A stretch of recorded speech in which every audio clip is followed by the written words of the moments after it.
স্বাগতম বন্ধুরা স্বাস্থ্য সূত্র চ্যানেলে। আজকের ভিডিওতে আমরা আলোচনা করব কিভাবে প্রতিদিনের খাদ্য অভ্যাসের মাধ্যমে সহজেই মোটা হওয়া যায়। যারা স্বাস্থ্যকরভাবে মোটা হতে চান তাদের জন্য আজকের ভিডিওটি খুবই গুরুত্বপূর্ণ। আমাদের মধ্যে অনেকে আছি মোটা হওয়ার জন্য নানান রকম চেষ্টা করি, কিন্তু সঠিক খাদ্য অভ্যাস না জানার কারণে সফল হতে পারি না। তাই যারা শুষ্ক শরীর নিয়ে খুব বিপাকে আছেন তাদের জন্য এই টিপস দেওয়া হলো।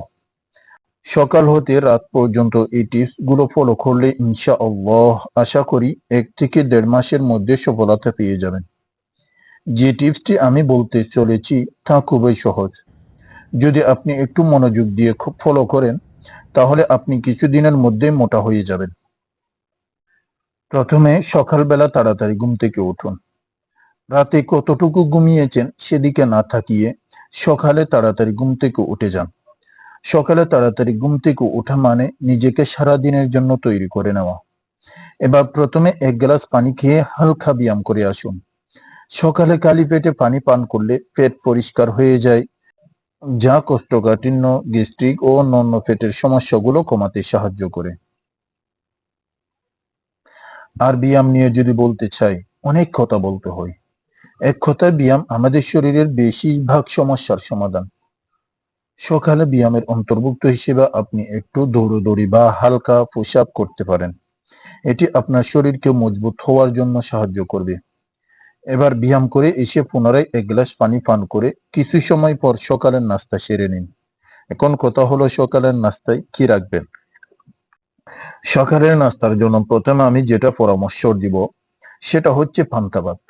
পান্তা ভাত এক সময় আমাদের প্রতিটা ঘরে ঘরে ছিল।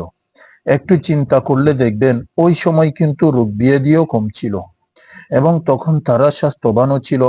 তাই রাতে ভাত খাওয়ার পর যেগুলো বেঁচে থাকবে সেগুলোর মধ্যে পানি দিয়ে রাখেন এবং সকালে ওখান থেকে 1 প্লেট ভাত নিয়ে এবং একটা পেঁয়াজ, 2-3টা পোড়া মরিচ আর 1 চা চামচ আয়রন যুক্ত রোগ প্রতিরোধকারী লবণ নিয়ে তারপর পানি দিয়ে পান্তা ভাত তৈরি করে খেয়ে নিন। সাথে একটা ডিম থাকলে ভালো হয়। এতে সবচেয়ে বড় সুবিধা হলো পান্তা ভাত অন্যান্য নাস্তার ভূমিকা পালনের পাশাপাশি রোগ প্রতিরোধ ক্ষমতায় বৃদ্ধির ভূমিকা পালন করে। একটা কথা মনে রাখবেন, ওজন বাড়াতে ঘন ঘন এবং ছোট খাবার খাওয়া ভালো।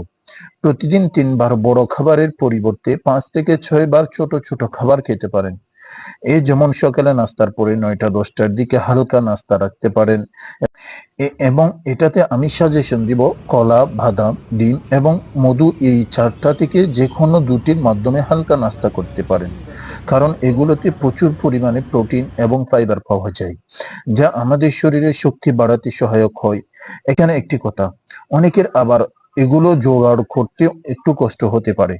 তাদের জন্য সহজ এবং খুবই স্বাস্থ্যকর একটি খাবার হচ্ছে ভাতের মাড় বা ফেন, যা অনেক সময় তার উপকারিতা না বুঝে আমরা গরুকে খাওয়াই ফেলি। এটি আবার ভাতের ব্যথার জন্য অত্যন্ত উপকারী। খাওয়ার পদ্ধতি: একটা বাটি করে ভাতের মাড়গুলো নিয়ে নিন। 1 চা চামচ লবণ নিয়ে হালকা নেড়ে খেয়ে ফেলুন। আমি মনে করি এটি প্রতিটি মানুষের খাওয়া উচিত যদি আপনি স্বাস্থ্যবান হতে চান। এবার দুপুরের ভাত যাতে ঠিক মতো খেতে পারেন তার জন্য মানসিকভাবে প্রস্তুতি গ্রহণ করুন। বাইরে থেকে ঘুরে আসুন, পকেটে কিছু টাকা থাকলে দোকান অব্দি ঘুরে চা খেয়ে আসুন, আর অবশ্যই একটা লম্বা হাঁটা দিয়ে আসবেন। তাহলে পেটটা খালি হওয়া শুরু হবে। এরপর বাসায় এসে যে তরকারি থাকুক না কেন আপনি একদম চোখ বন্ধ করে তার এবং ভাতের সাথে মিক্স করে খেয়ে নেবেন। এটা আপনার বডি তৈরি করার জন্য অন্য ধরনের এক উৎসাহ পাবে।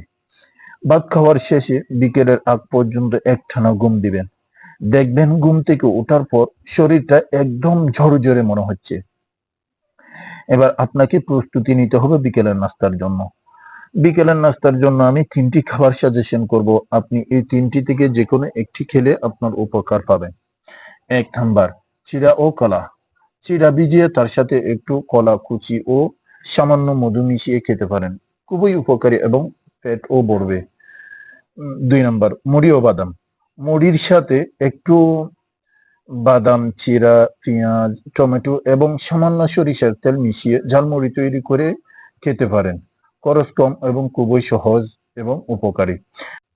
3 নম্বরে যেটা বলবো সেটা আপনার আমার সবার জন্য খুবই উপকারী, সেটি হচ্ছে ডিম সিদ্ধ। ডিম সিদ্ধ করে একটু লবণ ও মরিচ দিয়ে খেতে পারেন, পুষ্টিকর এবং ক্ষুধা মিটাবে। এবার রাতের খাবারের জন্য প্রস্তুতি নিই। রাতের খাবারে চর্বিযুক্ত মাছ, মিষ্টি আলু এবং ডাল দিয়ে রাতের খাবার শেষ করবেন। মনে রাখবেন, রাতে বেশি খাবার খাওয়া যাবে না, না হয় শরীরে ওজন বাড়াতে গিয়ে পেট বড় হয়ে যেতে পারে। আর একটা কথা, আমাদের প্রচলিত ভাষায় একটা ডায়লগ আছে, সকালের নাস্তা রাজার মতো, দুপুরের খাবার প্রজার মতো, আর রাত্রের খাবার ভিক্ষুকের মতো।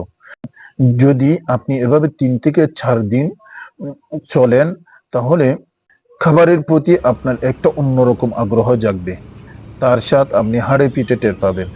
প্রতিদিন এই রুটিন অনুযায়ী চলবেন, মাত্র 1 থেকে 1.5 মাস পর্যন্ত।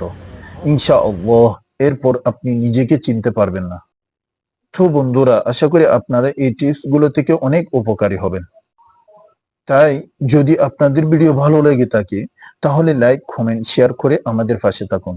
আরো যদি এরকম নতুন নতুন ভিডিও পেতে চান, তাহলে সাবস্ক্রাইব করতে ভুলবেন না। ধন্যবাদ সাথে থাকার জন্য।